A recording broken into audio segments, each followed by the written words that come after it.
BJP কর্মী এবং নেতৃত্বদের অন্যায়ভাবে গ্রেপ্তার করছে পুলিশ।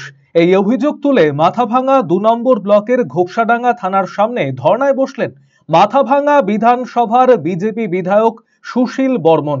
অভিযোগ, নির্বাচনের ফল ঘোষণার পর থেকে একদিকে শাসক দল অত্যাচার চালাচ্ছে, অপরদিকে পুলিশ মিথ্যা মামলায় বিজেপি কর্মীদের গ্রেপ্তার করছে।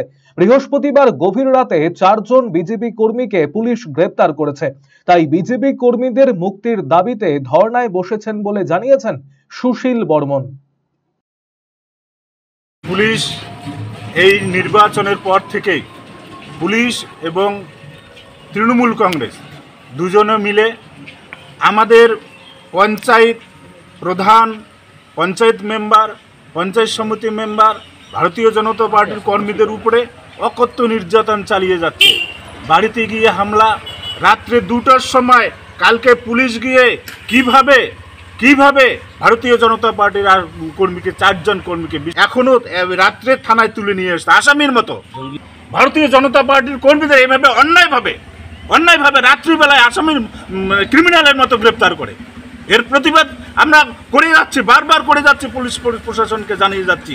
পুলিশ প্রশাসন তৃণমূলের সঙ্গে যুক্ত হয়ে আমাদের কর্মীদের উপরে এরকম অন্যায় অত্যাচার চালাচ্ছে।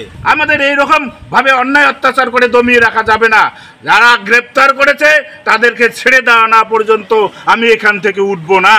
डिजिटल इंडिया सेल शुरू हो चुका है। इंस्टेंट डिस्काउंट, सबसे कम दाम, पाए नो कॉस्ट EMI, बेहतरीन आफ्टर सेल सर्विस और बेमिसाल एक्सचेंज वैल्यू। आज ही रिलायंस डिजिटल आइए।